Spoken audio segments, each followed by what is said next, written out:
महाराष्ट्र राज्याचे तत्कालीन उपमुख्यमंत्री, राष्ट्रीयवादी पक्षाचे सर्व स्वर्गवासी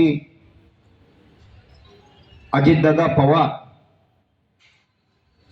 यांचं 4 दिवसापूर्वी बारामती या ठिकाणी प्लेन लँड होत असताना प्लेन क्रॅश झालं आणि त्या प्लेन क्रॅश झाल्यानंतर त्यामध्ये जी 5 मंडळी होती, दादांसगट यांचा सर्वांचा त्या ठिकाणी दुर्दैवी मृत्यू झाला. मी पुण्याच्या दिशेने जात असताना 9 वाजता मला रोहित दादांच्या कार्यालयातून त्या ठिकाणी फोन आला की अजितदादांचा प्लेन त्या ठिकाणी क्रॅश झालाय. फोन यायचं निमित्त असं होतं की रोहित दादांबरोबर माझी 1 वाजताची वेळ त्या ठिकाणी ठरलेली होती, कारण माझी त्या ठिकाणी फीड मिल भाऊ होते आणि रोहित दादांची फीड मिल असल्या कारणास्तव काही प्रस्ताव मी रोहित दादांकडे त्या ठिकाणी घेऊन जाणार होतो आणि त्यांनी मला ती वेळ दिली होती. परंतु ही बातमी ऐकताच मी संगमनेरच्या पुढे होतो, माझे हातपाय त्या ठिकाणी गळून गेले आणि त्या क्षणाला माझ्या डोळ्यातून अश्रू वाहू लागले, कारण की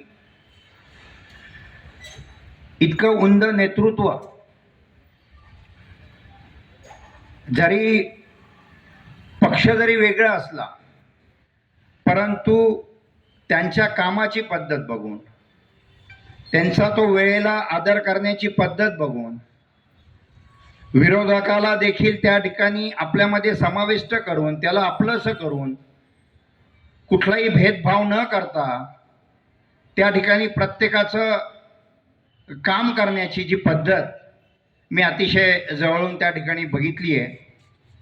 2018 पासून त्या ठिकाणी दादांशी अतिशय सहवास त्या ठिकाणी मला लाभला. ते अर्थमंत्री असल्या कारणास्तव अनेकदा त्यांच्या चेंबरमध्ये जाण्याचे योग त्या ठिकाणी आले. अतिशय वेळेला किंमत देणारे आणि 1 मिनिटं 5 मिनिटं जरी भाऊ त्या ठिकाणी जर तुम्ही उशीर झाला तर जाब विचारणारे हक्काने,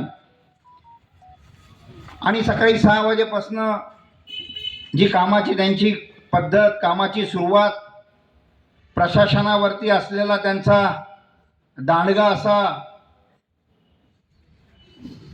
आणि प्रशासनाला नेहमीच त्या ठिकाणी जाब विचारणारे आणि त्यांच्याकडनं कशा पद्धतीने आपण काम करून घेतलं पाहिजे या अनेक गोष्टी मला दादांकडनं त्या ठिकाणी प्रत्यक्ष अप्रत्यक्ष शिकायला मिळाल्या.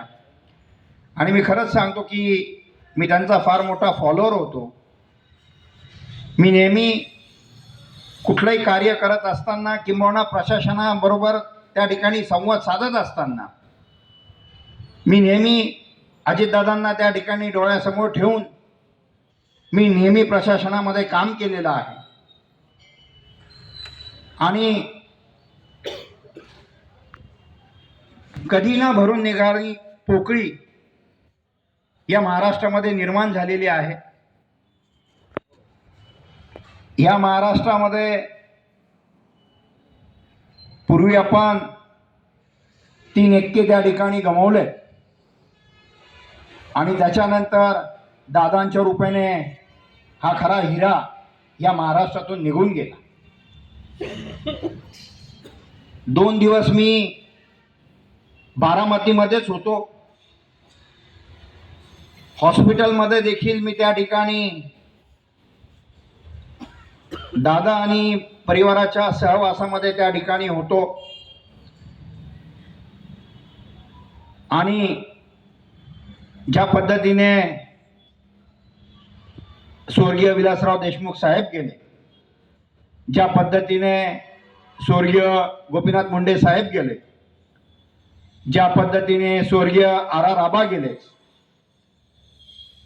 आणि आता स्वर्गीय अजितदादा या ठिकाणी आपल्यातून निघून गेले, म्हणजे हे चार ही महाराष्ट्राची प्रमुख, ज्यांना आपण लोकनेते म्हणतो, मास लीडर म्हणून त्यांना या ठिकाणी संबोधित करतो.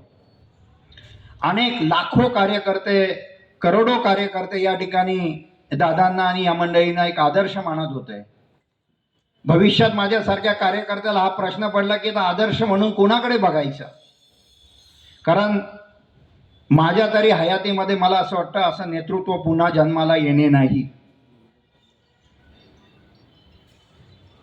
आणि एक 2-3 दिवस बारामतीमध्ये गेल्यानंतर बारामती शहराचा ज्यावेळेस मी अभ्यास करत होतो, प्रत्येक गोष्ट त्यावेळेस अधिकाऱ्यांना भेटल्यानंतर, भाऊ नवीन मार्केट कमिटी त्या ठिकाणी होते बारामतीमध्ये, मला तर वाटतं आता लोकार्पण झालं तिचं, तर ती मार्केट कमिटीच्या मेन डोर समोर एक झाड त्या ठिकाणी होतं. मी सचिव साहेबांना विचारलं, साहेब हे झाड, इमारत तर खूप सुंदर झाली, तर त्यांनी सांगितलं का बारामतीच्या खड्या जरी उचलून इकडे ठेवायचा असेल तर अजितदादांना विचारल्याशिवाय आम्हाला तो अधिकार नाही. पुढच्या शनिवारी अजितदादा बारामतीमध्ये येणार आहेत आणि हे झाड शिफ्ट करायचं की नाही करायचं हे दादा ठरवतील. आणि दादांनी जर सांगितलं की एंट्री आपल्याला उजव्या बाजूने घ्यायची तर एंट्रीसुद्धा आम्हाला बदलावं लागेल. म्हणजे इतकं दादांचं एन्व्हायरमेंटबद्दल, पर्यावरणाबद्दल देखील इतकं प्रेम होतं. अचूक आपण बऱ्याचदा मीडियामध्ये बघितलं असेल, ग्रॅनाईट असेल, टाईल्स असेल, कलरचे कॉम्बिनेशन असेल, अशा छोट्या छोट्या गोष्टींमध्ये दादा त्या ठिकाणी लक्ष घालत होते, जणू काही महाराष्ट्र आपलं घर आहे की काय. आणि आपण ज्यावेळेस आपल्या घरात, ज्यावेळेस आपण नवीन घर बांधत असतो, त्या घराची रंगरंगोटी करत असतो, ज्या पद्धतीने आपण बारकाईने लक्ष घालतो की टाईल्स कुठली असली पाहिजे, कलर कुठला असला पाहिजे, कुठले इक्विपमेंट्स आपल्याला वस्तू त्या ठिकाणी घ्यायच्या आहे, त्या पद्धतीने महाराष्ट्राची देखभाल त्या ठिकाणी करत होते. आणि असा कुठलाही व्यक्ती, असा कुठलाही लोकप्रतिनिधी मी आजपर्यंत बघितला नाही इतक्या बारकाईने काम करणारा.